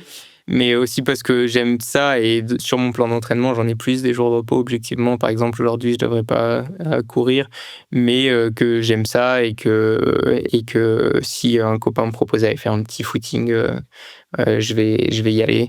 J'estime que Si j'ai envie, c'est que mon corps il est prêt et que ça sera pas délétère de skipper le repos, quoi. Ok. Ça veut dire que, par exemple, juste après Maxi Race, t'as coupé un jour ou peut-être même pas? Non, ouais, T'allais le faire du vélo? lendemain, je suis allé faire du vélo. Mais vraiment cool, tu vois, super chill, faire tourner les jambes, mais pas de repos complet, ouais. Et je remarque aussi que les seules fois où je me suis blessé les dernières années, hors accident, c'est après une coupure, parce qu'en fait, ton corps, il se désadapte. Et typiquement, là, cette semaine, j'avais aucune course à pied de Jérôme. Et ben, je suis allé faire des micro-footings avec Louise qui est en rééduc.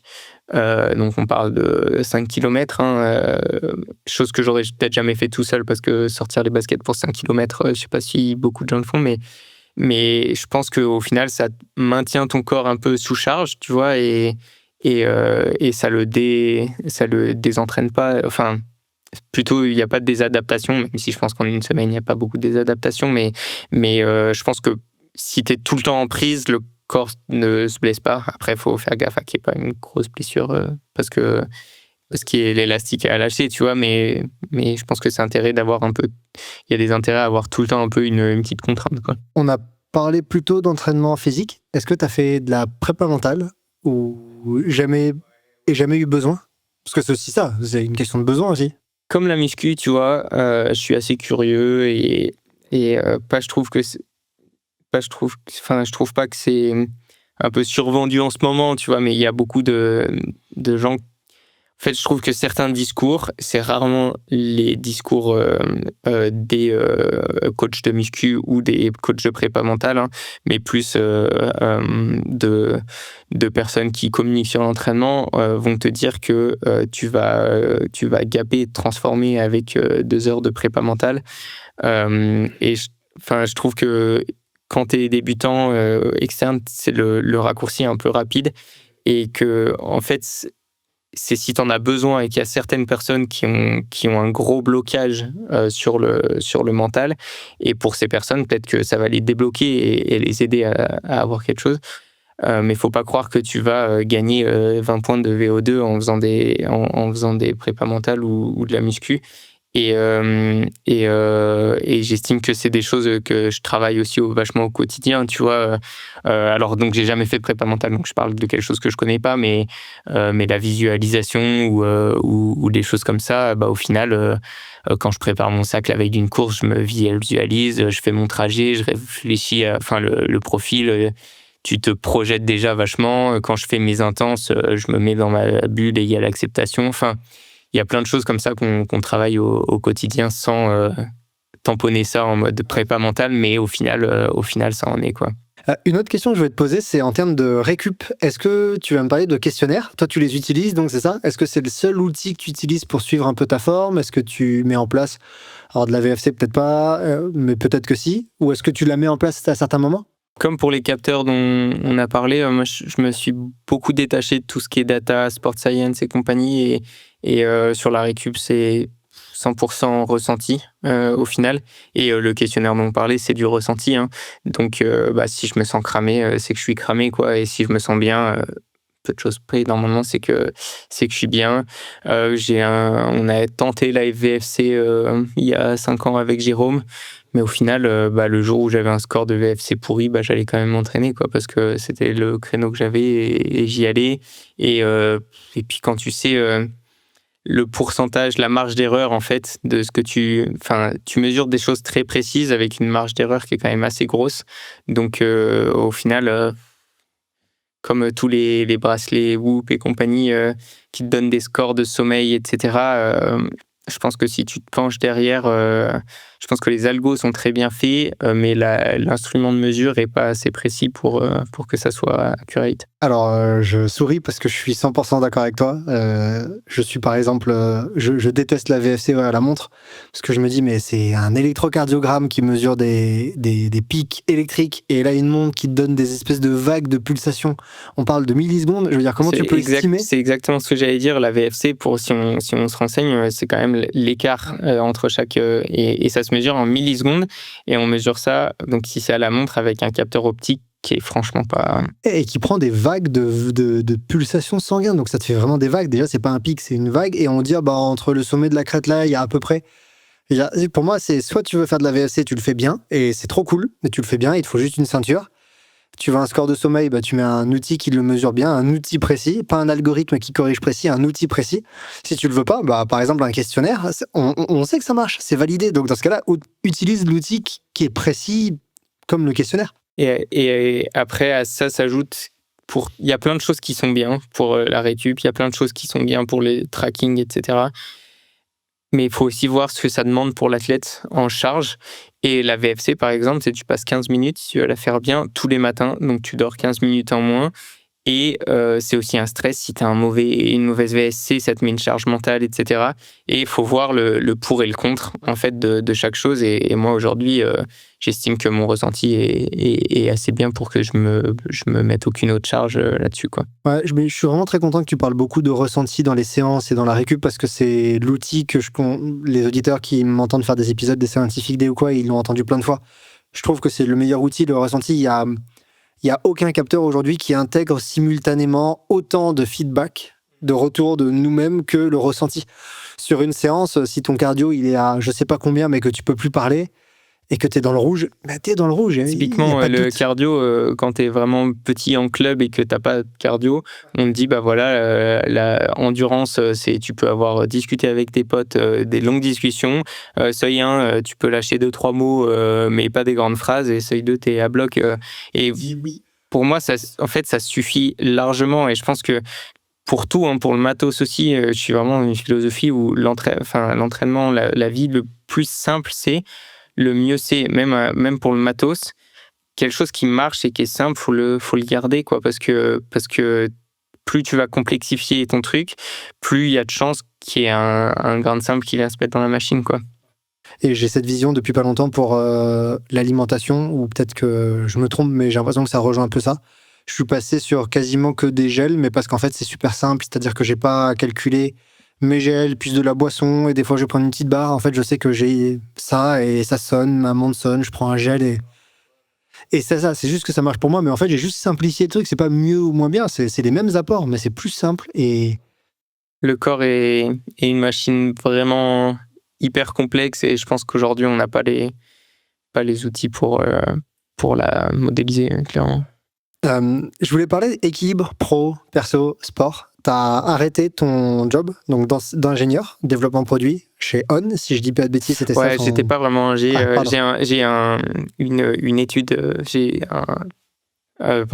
un diplôme. J'ai un diplôme d'ingénieur, mais le métier que je faisais là-bas était pas vraiment ingé. J'étais dans l'équipe de développement de produits, mais vachement sur les tests terrain et faire le lien en fait entre le développeur et l'utilisateur. On avait des testeurs qui mettent à l'épreuve en fait la chaussure et traduire leur ressenti en fait en des propositions de changement sur le produit.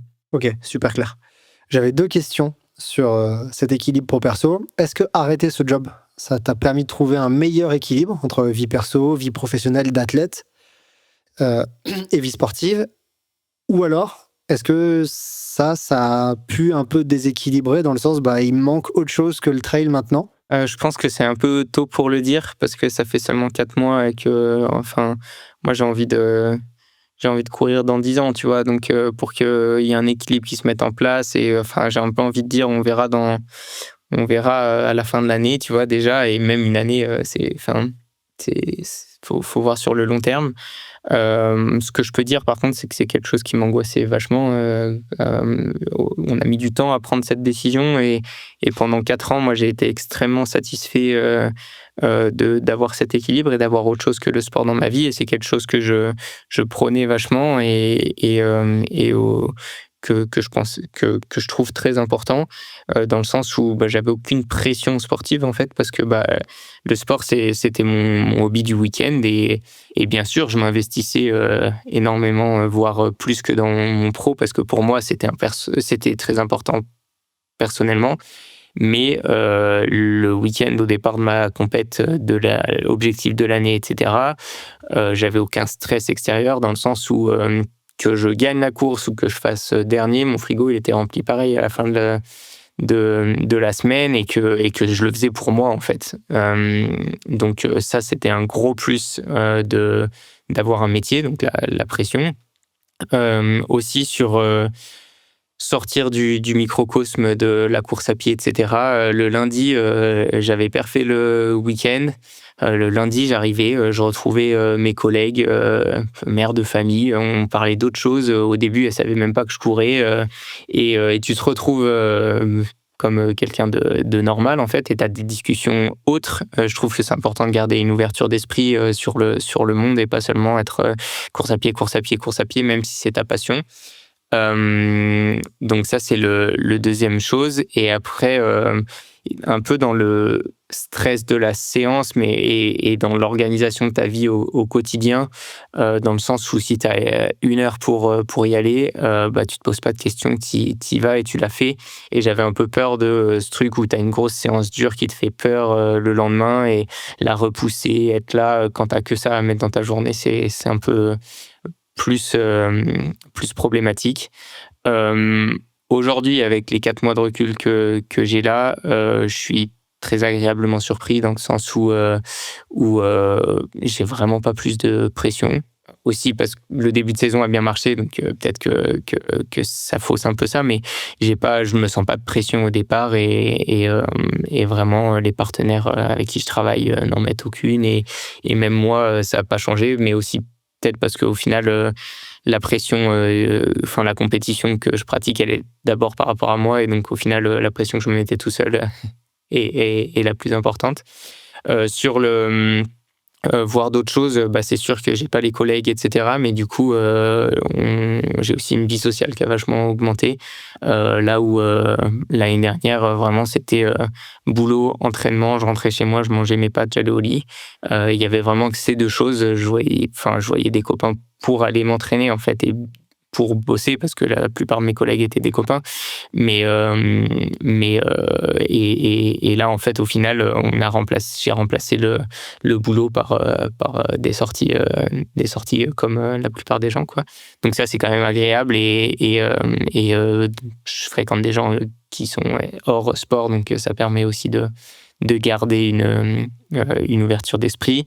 Et après, sur l'organisation, j'avais peur d'un peu de m'ennuyer au final, parce que je bosse 9 heures par jour. Qu'est-ce que je vais faire de mes 9 heures? Mais en fait, ça se passe pas comme ça. Le truc, c'est que je bossais 9 heures par jour, mais je me levais aussi à 6 heures du mat pour aller courir avant, et je rentrais tard. Alors que là, en fait, je peux vraiment organiser mes journées autour de ça, et c'est sûr que c'est un confort énorme. Et au final, là où l'année dernière, il y avait peut-être 50% des entraînements où je me bottais un peu les fesses pour y aller et c'était dur, là, je pense qu'il y a peut-être 2 séances depuis le début de l'année où je me suis forcé, mais c'est du plaisir tout le temps, parce que je vais sélectionner le jour où il fait beau, le jour où je peux y aller avec un copain, je m'entraîne quasi plus tout seul, et en fait, quand j'ai envie. Et il y a aussi beaucoup moins de stress je tire beaucoup moins sur la corde aussi, dans le sens où même si je m'entraîne plus, en fait, j'y vais quand je me sens. Et l'an dernier, un week-end où je suis cramé, j'y serais quand même allé, parce que le lundi, je peux pas m'entraîner, donc faut caler le truc. Alors que là, j'adapte vachement plus, dans le sens où cette semaine, je suis fatigué parce qu'il y a eu la maxi ce week-end, et c'est complètement OK de m'entraîner moins, parce que je sais que la semaine pro, si j'ai envie, je pourrais charger comme je veux, en fait. Alors que l'an dernier, c'était vraiment tu t'entraînes quand tu peux et pas quand tu veux. Ouais, quand t'as une fenêtre. Faut pas la rater, quoi. Même si t'es fatigué, tant pis, il faut que ça passe, quoi. T'as parlé de frigo rempli ou pas, quel que soit ton job. Est-ce que t'as une alimentation particulière, un régime alimentaire particulier? Est-ce que tu suis ce que tu manges un petit peu finement ou pas spécialement? Ouais, ça serait intéressant en vrai de compter les apports un jour pour voir, pour les mettre à côté des dépenses, parce que je pense que c'est très dur, vu les heures qu'on met, d'avoir des apports énergétiques suffisants, en fait. Mais pour revenir sur les datas dont on parlait tout à l'heure, je pense que ça fait pas forcément sens, parce que on n'est pas seulement sur le macro des nutriments, mais aussi comment le corps il les ingère, et ça se trouve il y a des aliments où on prend que la moitié. C'est vraiment compliqué, je pense, et donc aujourd'hui je le fais pas. Sur le régime, j'essaye d'être végé. Je dis j'essaie parce que je suis pas du tout strict et le jour où au milieu après un énorme ride, je suis à la boulange et qu'il y a plus rien d'autre que des sandwichs avec du poulet, je vais préférer quand même manger ce sandwich plutôt que de rien manger. Pareil, si je suis invité et que je sens que quelqu'un a mis un énorme effort quand même pour cuisiner quelque chose où il y a de lardon au milieu, je vais pas être je vais vouloir lui faire plaisir aussi et je vais pas prendre un gros morceau de viande, mais je vais goûter, tu vois. Donc je suis pas fermé, mais je pense que dans la semaine, si je mange une fois un tout petit bout de viande, c'est le max. Donc ouais, je suis quasi végé et puis voilà, on essaye d'avoir une alimentation équilibrée, il y a un peu de tout, etc. Et puis surtout de plus avoir faim sortie de repas pour pas avoir de déficit énergétique. Normalement, il y a une dernière question dans cette partie sur l'approche de l'entraînement, qui est quelle est la place des data dans son approche, mais j'ai l'impression que tu l'as largement répondu avant. Si tu veux compléter, vas-y. Je fais pas un doigt d'honneur aux sport scientists du tout, parce que ça m'intéresse aussi et je suis passionné et au final toutes les études je vais les lire. Je mets juste moi dans mon approche personnelle, je dis que je les prends avec beaucoup de pincettes et je préfère ne pas l'utiliser. C'est plus que moi j'y trouve pas d'avantage parce que j'estime me connaître assez, mais pour autant je suis très intéressé de ça et voilà.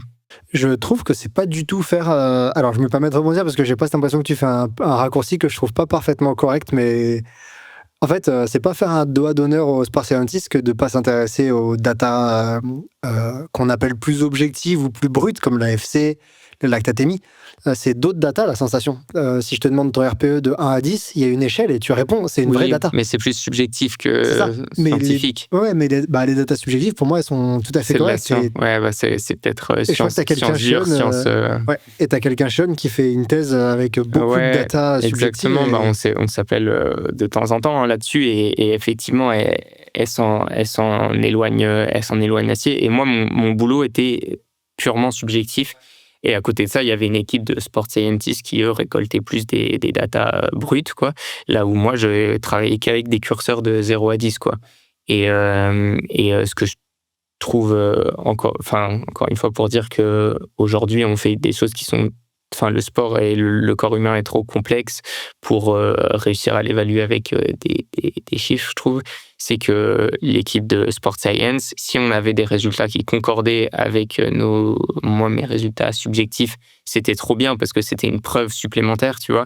Mais s'il y avait un désaccord et que ça concordait pas, on allait prioriser clairement les résultats subjectifs et que s'il y avait on avait une machine qui disait la chaussure A elle est plus soft que la chaussure B et que moi mes testeurs ils avaient ressenti que la chaussure B était vachement plus soft que la chaussure A, on allait rester là-dessus parce que ce qui compte c'est ce que le conso il va ressentir à la fin, quoi.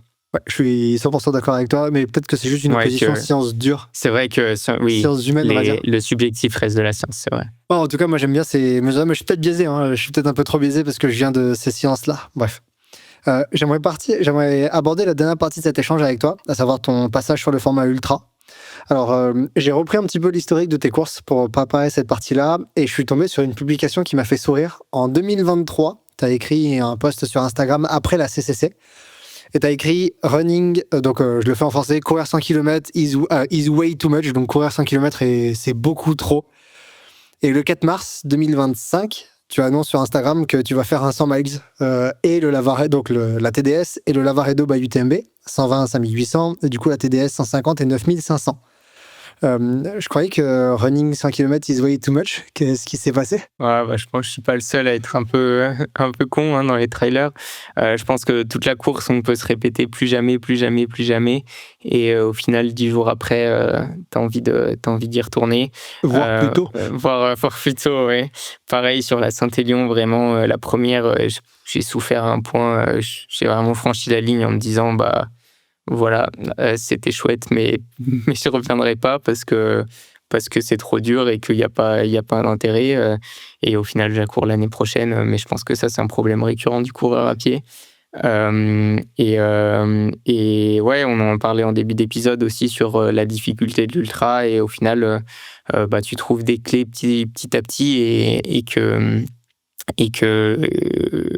ouais, en fait, j'aime beaucoup ça, et t'apprends à connaître ton corps aussi, donc oui, ce jour-là, sur la première CCC, je me suis promis de plus jamais faire de 100 kills. Et l'année d'après, j'en ai fait 3. Et effectivement, cette année, j'ai envie de switcher sur le 100 miles. Même si je continuerai, je pense à faire des distances plus courtes. Tu vois, cette année, je me considère comme un coureur de 100 kills et j'ai envie de découvrir le 100 miles. Mon début de saison, j'ai fait un 30 kills, j'ai fait un 50 et il y a 4 jours, un 60. Et je pense que c'est cool d'être polyvalent. Mais oui, je reviens sur le fait de vouloir aller sur 100 miles. Je pense que j'ai pas encore complètement masterisé le format 100 kills et j'aime bien y aller step by step.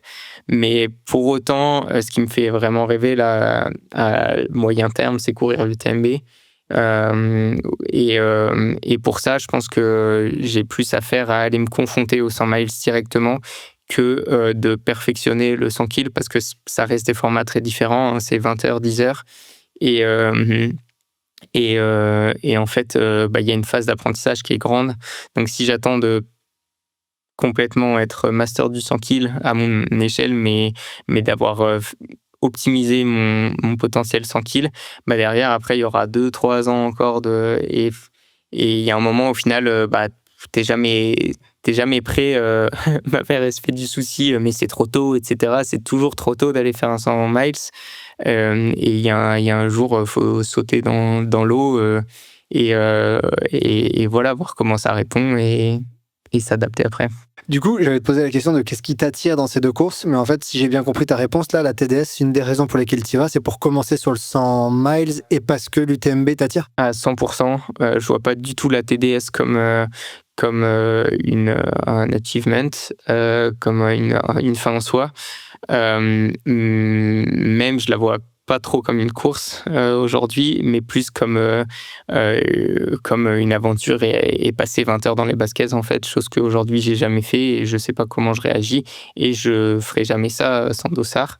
Donc ouais, aujourd'hui, moi je suis aussi compétiteur, et si tu veux aller faire un 100 miles compétitif, tu vas sur l'UTMB, tu vas pas à la TDS, c'est pas là où il y a le niveau cette semaine-là, et j'y vais justement pour ça, parce qu'il y a moins de niveau, il y a moins de pression, et que je peux arriver plus détendu, et que j'ai pas envie de commencer un premier 100 miles sur l'UTMB qui est hyper relevé, et que je le vois vraiment comme un apprentissage et une étape dans ma progression sur l'ultra. Ouais, c'est une étape dans ta construction d'athlète de 100 miles, en tout cas, que tu as envie de tester, et si ça se trouve, tu voudras pas continuer sur cette voie et tu reviendras en arrière par la suite. T'es pas fermé à cette idée-là. Et le Lavaredo, c'est aussi ça, où c'est un 100 miles, mais ça va être plus 12, 15 heures, je sais pas.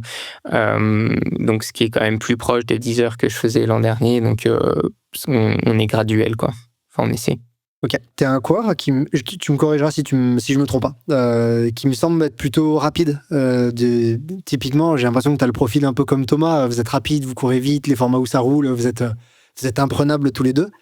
Et alors, tu l'as montré d'ailleurs sur le Grand Raid du Ventoux, tu l'as montré sur la Saint-Élion, la Maxi Race là aussi, et pourtant, alors le Lavaredo, j'ai l'impression que c'est une course qui court quand même. Par contre, la TDS, c'est quand même l'extrême opposé, c'est super cassant. Ouais. Le Lavaredo, je pense, me convient bien là-dessus, dans le sens où c'est quand même relativement roulant, et c'est sûr que c'est là où je me sens le plus à l'aise. TDS, ouais, c'est un chantier, mais je l'ai aussi. Enfin, on en parlait tout à l'heure. Tu me demandais les courses que je préférais, et je disais, personnellement, moi, ce que je kiffe, c'est la montagne, etc. C'est pas là où je suis le meilleur. Et la TDS, j'y vais pour plus en apprentissage. Donc, je suis pas dans une démarche perf, et du coup, ça me dérange pas, et ça me fera sortir de ma zone de confort, et peut-être que du coup, je progresserai aussi dans le technique, et ça fait aussi un switch dans ma saison, dans le sens où le Lavaredo, c'est l'objectif, j'ai envie de perfer, etc. Et après le Lavaredo, on couple et j'irai me mettre des heures plus en montagne. Et du coup, j'aurais pas l'impression de remettre un même schéma d'entraînement parce que j'irai m'entraîner dans du plus pentu, dans des descentes plus longues, etc. quoi. Ah, c'est marrant ce que tu viens de dire. En fait, ton objectif numéro 1 de saison, là, de suite, c'est plutôt le Lavaredo. Ah ouais, 100%. Vraiment, la TDS, ça a évolué et ça évolue plus proche. Plus on se rapproche de la TDS, plus je suis là en mode peut-être que je peux faire un truc. Et au départ, je serais là en mode les addictifs, c'est sûr. Mais vraiment, quand je me suis inscrit et qu'on a fait le plan il y a 6 mois avec Jérôme, c'était vraiment genre on se focalise sur le Lavaredo et après on va faire des randos sandwich tout le mois de juillet-août et puis on arrive sur la TDS. Mais je suis pas là en mode c'est pas une course pour moi quoi. Moi, je crois que Ludo Pomeray et Thibaut Marquet, quand ils ont gagné la TDS, ils étaient pas trop en rando sandwich non plus. Je crois qu'ils ont dû envoyer. Non, mais je pense fois. que sur leur prépa, ils ont fait ça. Enfin, globalement, quand tu vas courir 20 heures, ton allure course est plus basse que ton allure d'entraînement, en fait. Donc, je pense que faut pas vouloir non plus faire des trucs trop compliqués. Et là, on s'éloigne énormément encore plus des datas, dans le sens où il faut juste passer du temps dans les baskets et voilà. Du coup, je voulais te poser une question, c'est en fait, est-ce qu'aujourd'hui, tu as pris en compte la technicité de la TDS dans ton entraînement? Mais ta réponse, c'est non, parce que pour l'instant, c'est la Lavaredo. Exactement, okay. Ouais. Mais par contre, c'est sûr qu'une fois que je serai remis du Lavaredo, là, j'irai faire vachement plus de montagne, j'irai reco la TDS, j'irai plus dans le Sénose, mais peut-être à la Tournette ou dans Beldon. Ou dans Beldon, ou la Chartreuse. Chartreuse, c'est un peu moins technique quand même. Ouais, c'est quand même chantier. Mais oui, je suis d'accord avec toi. Ça avance pas très vite, il y a des lapias, des cailloux de partout, il y a des descentes moins longues que dans Beldon, mais... Je trouve que le seul massif autour de Grenoble où tu peux courir, c'est le Vercors. Et le reste, le Taillefer, c'est chantier. Beldon, c'est chantier. Et Chartreuse, il n'y a pas de cailloux, mais par contre, tu as des racines partout et tu peux pas poser les pieds. C'est chantier aussi, je trouve. Donc au final... Et encore, je dis ça, mais tu as du caillou quand même aussi en Chartreuse. Ouais. Quand tu montes un peu. Quand tu montes. C'est aussi des durées de course qui sont plus longues, les 2 objectifs que tu prépares. Est-ce que tu as augmenté ton volume d'entraînement ou est-ce que tu as changé le temps par zone d'entraînement, on va dire? C'est-à-dire que tu fais un peu plus de base et un peu moins de haute intensité, comme tu semblais dire tout à l'heure? Ouais, alors le début de saison était quand même sur du court au final. Donc, et puis les stages, je les regarde plus à la fin de l'année. Que je pense qu'il faudrait plutôt poser la question à Jérôme. Mais ce qui est sûr, c'est que je pense que j'ai augmenté mon volume d'entraînement, mais plus parce que j'ai plus de temps que parce qu'il faut préparer un ultra. Donc ouais, il n'y a pas tellement de changements énormes dans ma prépa spécifique, comme on disait tout à l'heure. L'hiver, je fais un truc global et au final, je m'entraîne, c'est plus faire un socle solide.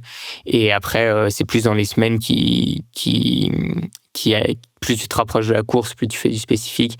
Et effectivement, là, les 3 dernières semaines, j'ai mis du temps, des belles semaines en montagne. La maxi, je la voyais comme un gros entraînement aussi. Donc, c'est une sortie de 60 bornes.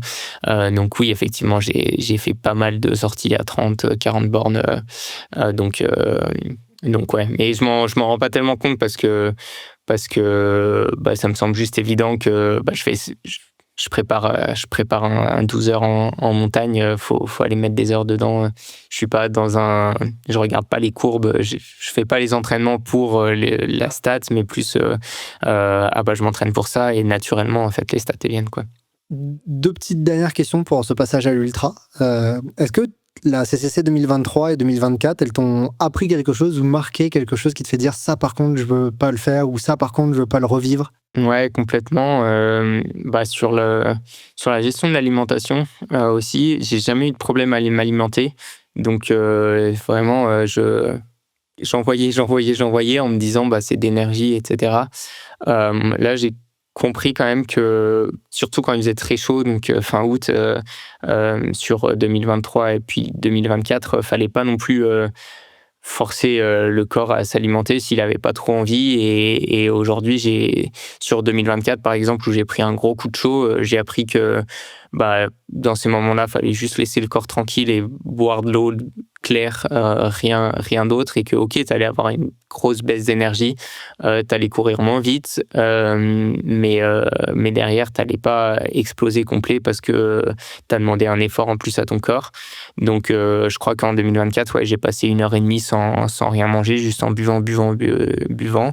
Et par contre là derrière, parce que mon corps me disait gros, je suis pas chaud là, laisse-moi tranquille, et que après 1h30 comme ça, il a rouvert les portes, et là je me suis mis 3 gels d'affilée, tu vois, et c'est reparti super bien.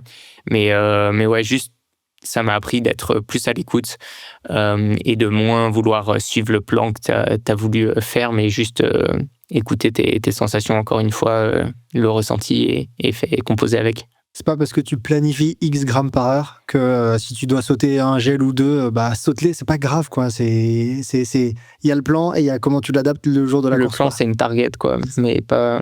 Et c'est ce que je dis, il y a des gens qui me disent j'ai eu des troubles gastriques. Je me dis ouais, mais t'as continué à manger quand t'avais mal au ventre. Ouais, attends 2 secondes, saute-en un, vois ce que ça donne, saute-en 2, reprends-en un, qu'est-ce que ça donne, encore un, genre là ça va mieux et je peux repartir, tu vois. C'est juste adapte le jour J, quoi. Bref. Dans ton équipe, dernière question, tu as des athlètes qui connaissent bien l'ultra. Je pense à Arthur Joyeux-Bouillon que j'ai reçu, Baptiste Chassagne, Simon Gosselin, Germain Cattier récemment, Germain également que j'ai reçu dans le podcast il y a un an, Geneviève Harrison. Est-ce que tu es allé chercher des conseils auprès de tous ces athlètes admirables, parce que tu es quand même bien entouré, ou est-ce que tu essaies quand même de plutôt de créer ta petite bulle à toi pour aller sur cette distance-là sans être influencé par les expériences des autres qui sont individuelles? Non, c'est plus individuel, je pense, parce qu'on réagit tous différemment, et donc j'essaye vraiment de trouver mes réponses à mes problèmes.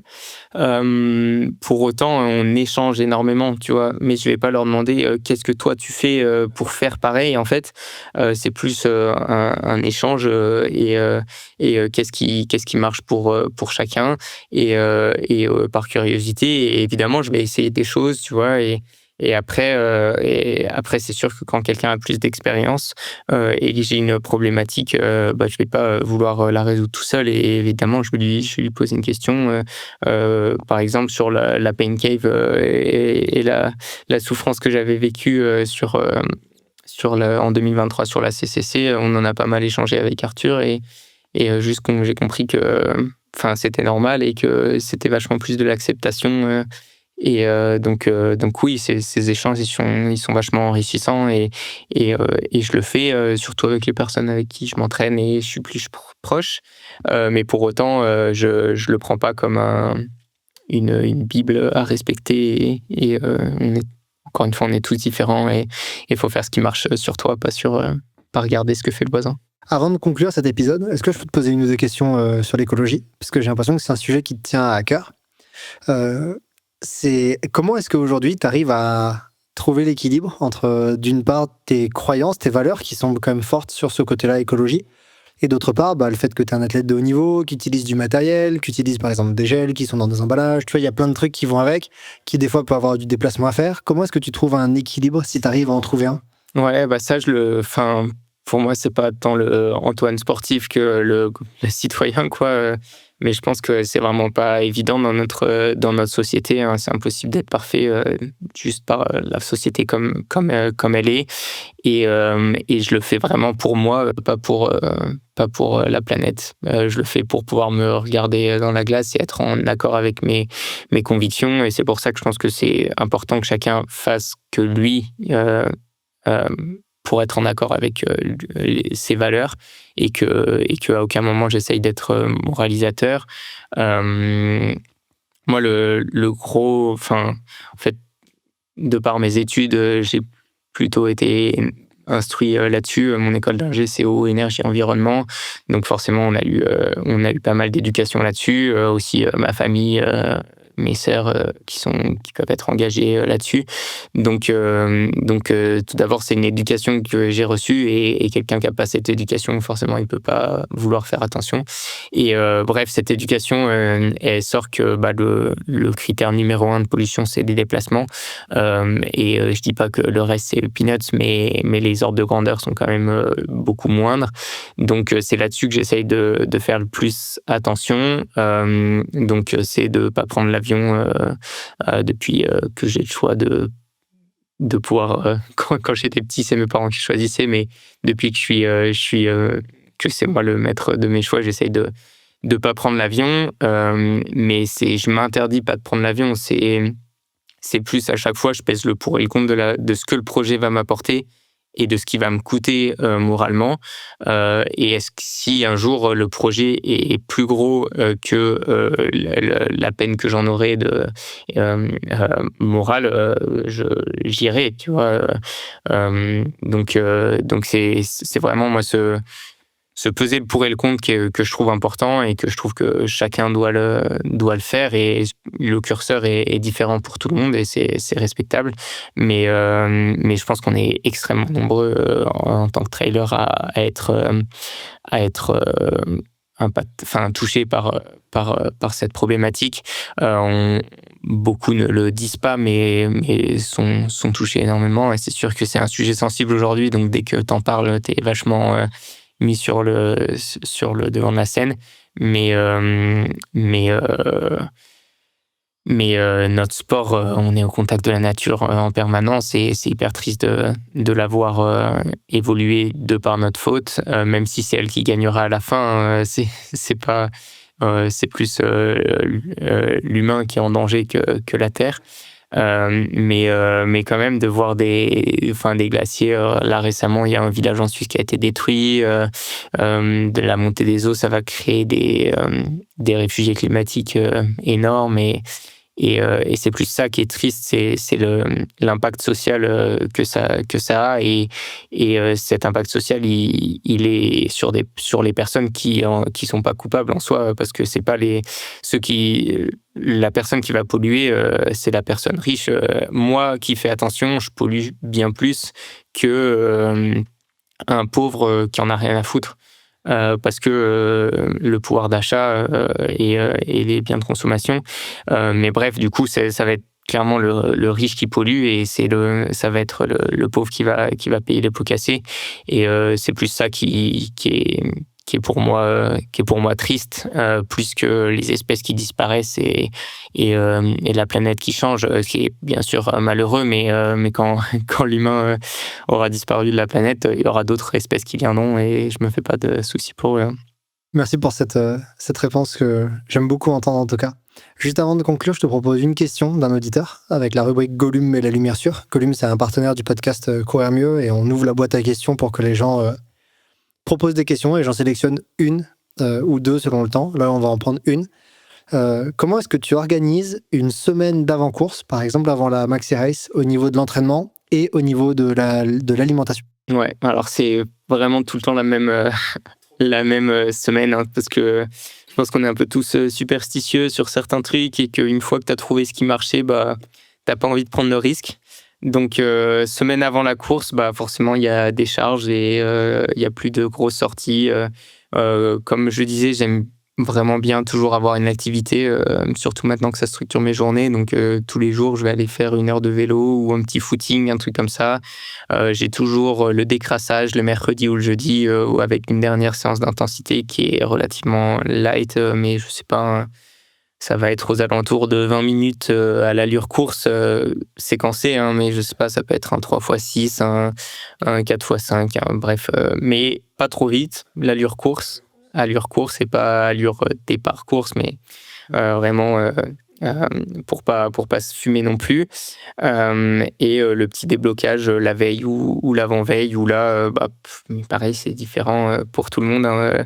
Jérôme, il essaye toujours de me mettre un déblocage différent à chaque fois. Je fais jamais ce qu'il me dit, je fais toujours le mien sur lequel je me sens confortable, et je pense que c'est plus qu'un avantage physio ou d'entraînement. Là, on est plus sur une mise en condition mentale et c'est plus tu rentres dans ton rituel et tu fais tes trucs et comme ça, ça te conditionne.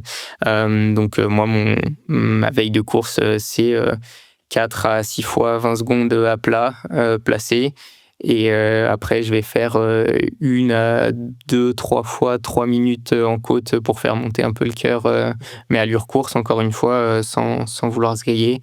Et après, sur l'alimentation, moi, ce qui marche, où j'ai pas de problème, c'est le riz. Donc, 2 jours avant la course, globalement, je mange un peu plus que du riz avec des œufs enfin, je le cuisine un petit peu, tu vois, mais ça reste du riz. Le matin, pareil, c'est du riz.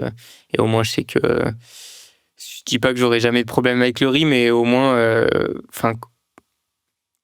il y a moins de chance. Et c'est surtout, t'es au départ, t'es là, j'ai fait tout ce qu'il fallait, j'ai rien à me reprocher. Maintenant, on verra. Et est-ce que, juste petite question, pour compléter l'alimentation, est-ce que tu augmentes considérablement tes apports avant la course pour recharger ou pas spécialement? Il y a eu une époque où vraiment j'ai la grosse peur de l'hypo et je me surnourrissais parce que j'avais peur de manquer en fait. Mais aujourd'hui un peu moins quand même. Maintenant je me mets des belles plâtrées de riz quand même. C'est clairement c'est des grosses assiettes, donc oui, j'augmente un peu. C'est pas des choses que je ferais en temps normal, mais aussi parce que tu supprimes la plupart des autres aliments, donc forcément si tu manges principalement du riz, t'en manges beaucoup. Mais non, il y a une époque où je faisais un peu, pas le dissocié scandinave pur, tu vois, mais j'essayais de réduire un peu les glucides en début de semaine et augmenter à la fin. Aujourd'hui, en fait, je trouve que dans l'ultra, tu vas tellement être sur des autres problématiques et c'est tellement long, etc., que je me détache un peu de tous ces gains marginaux et j'essaie juste d'arriver sans souci, en fait, au départ, pour limiter les problèmes plutôt que vouloir optimiser. Et je trouve que souvent, quand tu veux trop optimiser certains trucs, tu prends des risques qui peuvent derrière amener un problème qui va te coûter bien plus que le petit gain que tu as eu, quoi. Je trouve que je suis content de t'entendre là-dessus parce que je trouve que les gains des régimes comme ça ou en glucides, c'est avoir plus de glycogène. Je veux dire, sur un ultra, ça va représenter combien de temps de course ton gain de glycogène de ça? Rien du tout. Et tu prends le risque en augmentant tes portions avant un ultra d'avoir des troubles gastriques un peu avant. Donc de pas être bien sur ton ultra, alors que quand même manger pendant l'ultra sera plus intéressant qu'avoir mangé un petit peu plus de riz les 2 jours avant. Donc bref.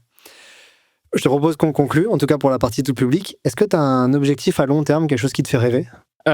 Juste continuer à prendre du plaisir en courant et ça le plus longtemps possible. Je pense que tant que tu te fais plaisir, t'es performant parce que c'est un équilibre. Donc ouais, toujours courir dans 5, 10, 15 ans, on verra. Un conseil ou un message que tu aimerais que les auditeurs retiennent de toi?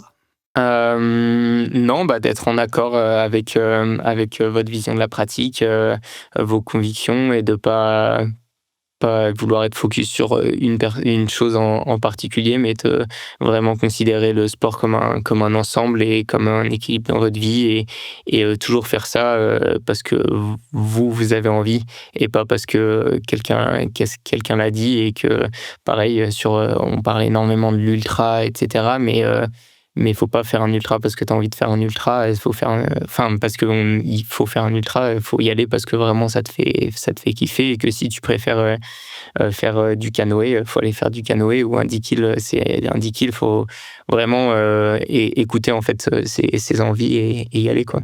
Et 160 km, c'est tout aussi cool à préparer que 20. Et il y a pas de... La distance fait pas le plaisir. Dernière question de Margot, qui participe à la réalisation de ces épisodes dans l'ombre et qui j'ouvre maintenant une question pour elle à chaque fois pour conclure. Elle voulait te demander, pour conclure cet épisode, qu'est-ce qui fait de toi l'athlète que tu es aujourd'hui? Pas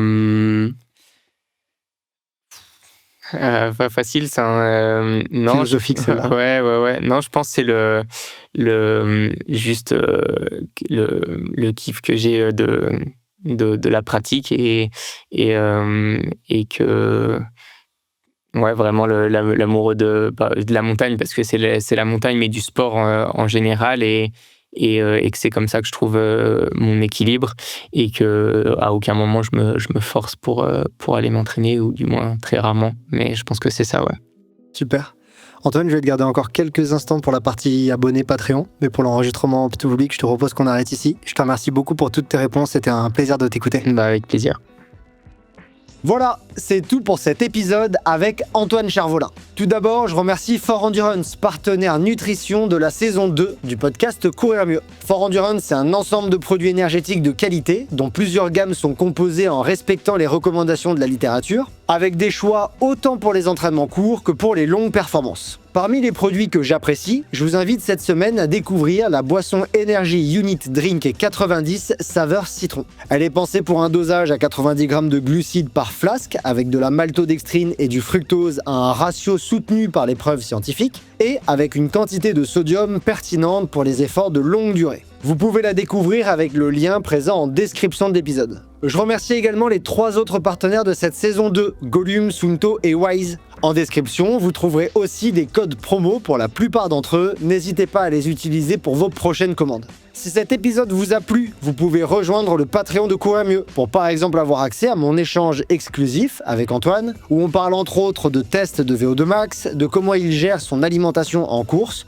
ou encore de ce à quoi il attribue ses performances actuelles. Tous les contenus exclusifs sont disponibles avec un abonnement à 7 € par mois et 6 € par mois avec un abonnement annuel. Si ça vous intéresse, le lien est en description. La semaine prochaine, on reparlera de science avec une thématique qui me tient particulièrement à cœur. J'aurai le plaisir de vous proposer mon échange avec Bertrand Baron, expert du pacing en ultra-endurance, qui a publié un article passionnant sur le sujet avec Alain Gros-Lambert, reçu l'année passée. Je vous dis donc à très bientôt pour un nouvel épisode.